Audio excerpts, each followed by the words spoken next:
Okay, so now we're going to see how this relates to arc length and arc measure. We have already talked about arc measure. Arc measure is measured in degrees. This is when we found the central angle of a circle, and the central angle is equal to the measure of the arc that it intercepts. So we use the central angle.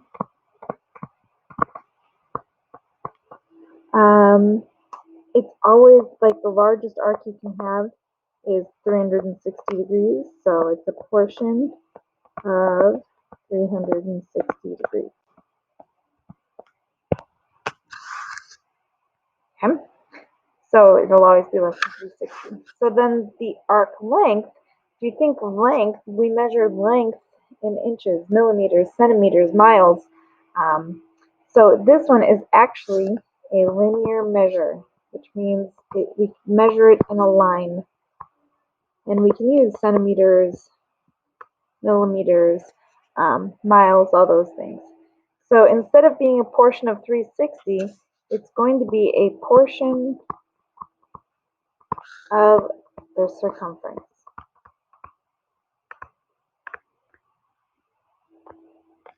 So now the picture for this is going to look the same regardless if you're talking about an arc length or an arc measure. You're going to have a circle, you're going to have some sort of central angle, and then it's going to make an arc. So we're talking about this part that I highlighted right here. So you either can describe that as how long of a string do I need to go to create that, that arc, or you can say what angle do I need to open up and cut off that part of the circle. So the string is the arc length, and the arc measure is what angle do you need to cut off that part of the circle. So the formula for arc length is kind of crazy. They use an S to represent arc length. I'm not really sure why. Like, why do we use M to represent slope, but we use a lowercase s to represent arc length, which can be confusing because lowercase and uppercase looks the same, and S looks like a 5, but we just do our best here.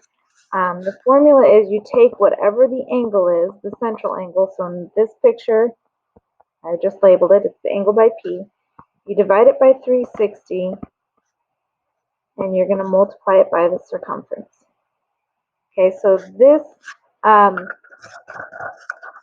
this first fraction here tells you what portion of the circle we're talking about.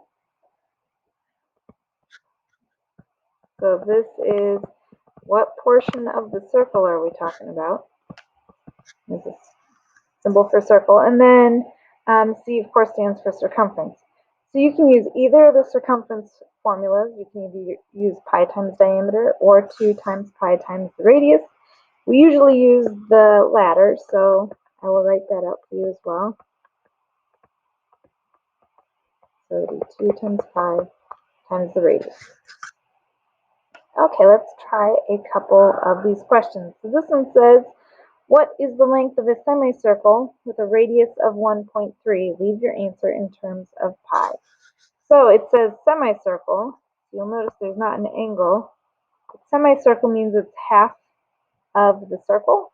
So this means it's got to be 180 degrees. So our arc length is 180 over 360 times 2 times pi, and then the radius is 1.3. Okay. Let's see here. 100 over 360, it's got to be half because semicircle is half the circle. So that is 1/2 times 2 pi 1.3. Well, this is great because 1/2 and 2, half of 2 is 1, those cancel each other out. So all I'm left with is the 1.3 and the pi, which means the answer is 1.3 pi meters.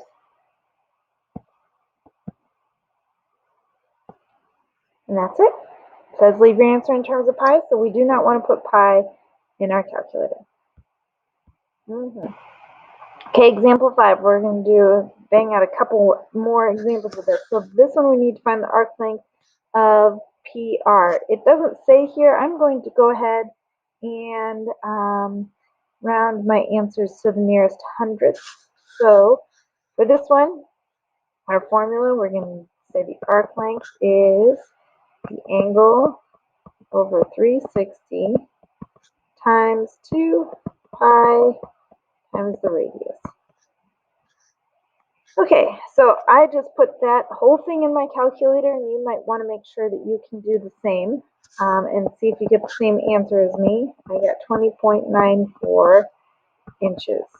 I did 100 divided by 360.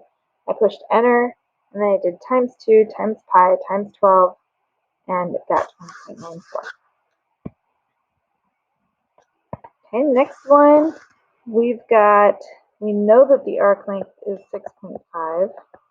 We know the angle is 130, but we want to find the circumference. So I could put times 2 pi r here, but I know 2 pi r is the circumference.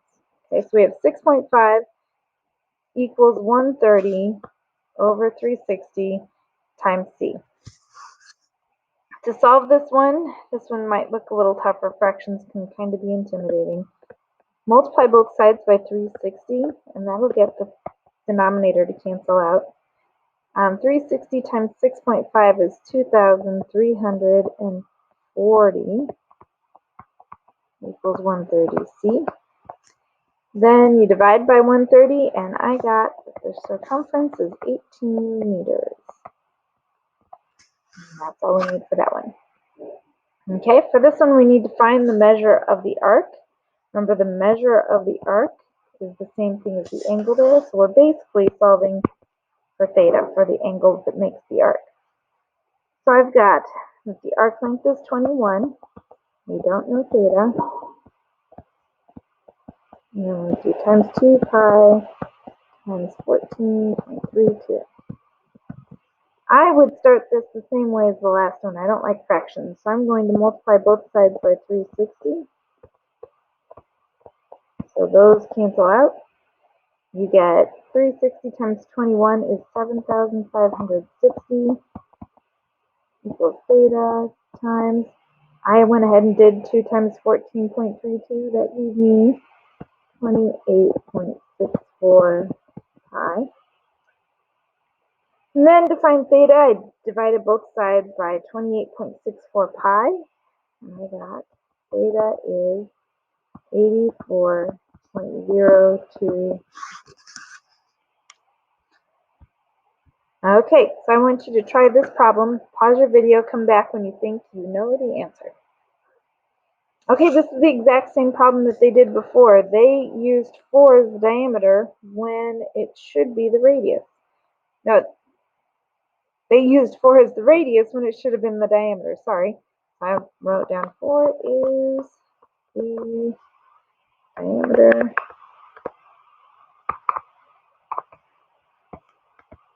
Not the radius. Okay, and that's all for now.